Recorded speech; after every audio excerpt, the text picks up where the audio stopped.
Katinka! Szia Katinka! Szia Katinka! Hello Katinka!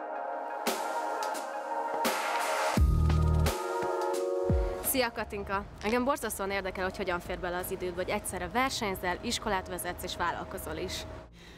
A prioritást mindenképp fel kellett állítanom ahhoz, hogy tudjak két tulajdonképpen teljes embert igénylő dolgot is csinálni egyszerre. Nekem igazából az úszó volt prioritás eddig, mert most azért a koronavírusban ugye ez egy picit megváltozott.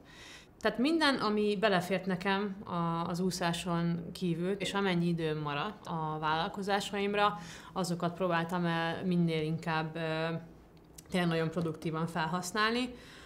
Így az évek során úgy gondolom nagyon fontos a time management. Ugye én a USC-n diplomáztam, és én nagyon sokat tanultam arról tényleg, hogy produktívan hogy tudunk tervezni, és úgy beosztani az időnket, hogy tényleg azokat a fölösleges dolgokat és köröket ne fussuk újra és újra.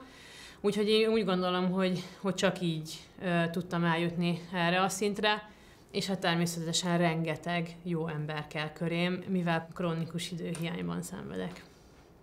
Azt szeretném kérdezni, hogy hogyan tudod ilyen jól beosztani az idődet, hogy minden fontos dologgal tudj foglalkozni?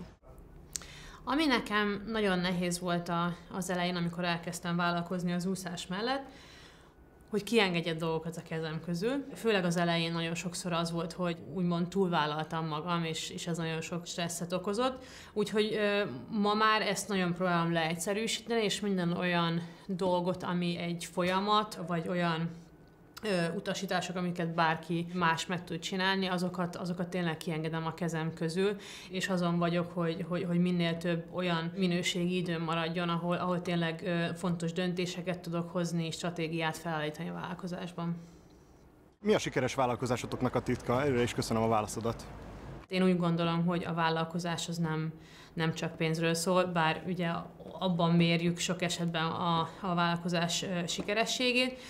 Nagyon fontos, hogy olyan termék legyen, vagy szolgáltatás, ami tényleg piackutatva volt, és úgy gondoljuk, hogy tényleg sikeres lesz.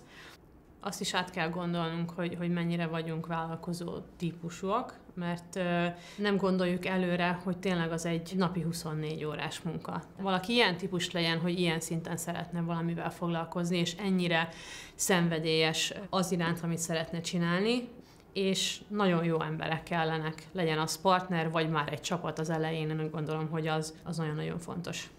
Van-e valami tuti módszered, amivel meg tudsz küzdeni a kihívásokkal? Lehet, hogy furcsán vagyok bekapcsolva, de ma már az úszásban is például örülök annak, hogy jön egy kudarc, vagy jön egy olyan ellenfél, aki tudom, hogy komoly ellenfél, és nekem igazán oda kell tennem. Tehát én nagyon-nagyon szeretem a kihívásokat. Ennek ellenére persze vannak olyan buktatók, akár a vállalkozásban is, vagy olyan visszaesések, vagy olyan problémák, amiket nehéz megoldani. Ettől szép a siker is. Szia Katinka! Te milyen vezető vagy? Lágyszívű, vagy inkább keménykezű? Lehet, hogy a cégben a kollégáktól kéne megkérdezni, mert nagyon kíváncsi lennék egyébként, hogy mit mondanak. Én úgy gondolom, hogy egy picit talán túl kedves vezető vagyok. A folyamatok vizsgálatát a cégben és az emberek napi irányítását pontosan ezért is kiadom az én kezeim közül, mert én szívesen segítek mindenkinek, megoldjuk együtt a problémát, akár a munkájukat is szívesen néha elvégezném. Így, hogy nem én vagyok az ügyvezető, így úgy gondolom, hogy ez egy pozitív tulajdonságom lett ezáltal, és hát én próbálok mindenkit inspirálni és motiválni, mint a vállalkozásokban, mint úgy gondolom akár az úszó eredményeim által is. Mi az, amit szeretnél, ha eltanulnának tőled az iskolád növendékei? És van-e olyan dolog szerinted, amit még tőled se tanuljanak el?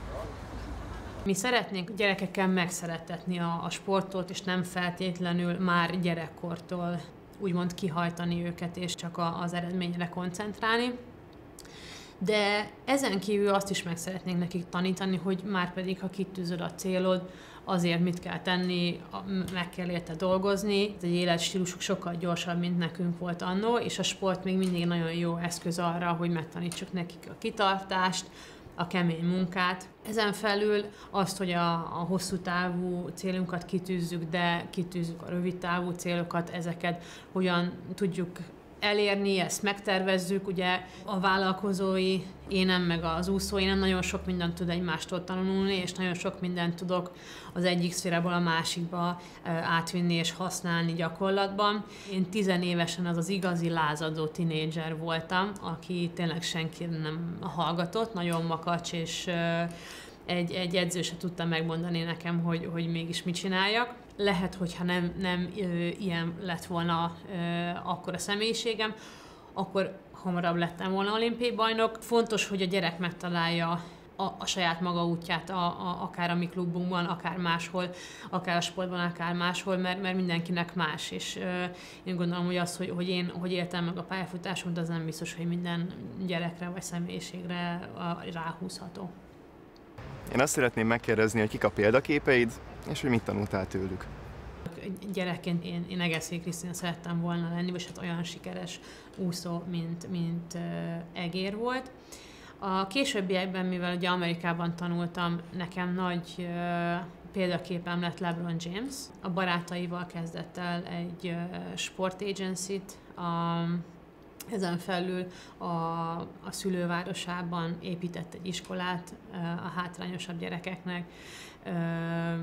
Ezen felül most már azt hiszem az HBO-n is van tévésorozata, tehát hogy nagyon sok mindent csinált ugye a sporton keresztül, vagy a sportot felhasználva arra, hogy platformokat építsen fel, és ez nekem nagyon tetszett. Te mit gondolsz az úszósport jövőjéről? Tavaly volt az első profi liga sorozat úszásban. Tehát ez volt az első olyan lépés, ami úgy gondolom, hogy tényleg úgymond felkavarta az úszósportot. Ugye eddig nem volt ilyenfajta úszóverseny, ahol nem az egyéni sportolók versenyeztek, hanem csapatokban versenyeztek az úszók. Ezáltal ugye egy egész szezont le tudunk úgymond játszani, és egy olyan profiligát szeretnénk kiépíteni, mint akár az NBA. Ezáltal az úszás egy kicsit átalakulna csapatsportággá. Szerinted milyen lesz mondjuk 2100-ban? Avatárok, applikáció, és lenne virtuális fantázialiga minden idők úszóival, de lenne mindenkinek saját úszója is, tehát én valahogy így képzelem el. Te versenyeznél robotokkal?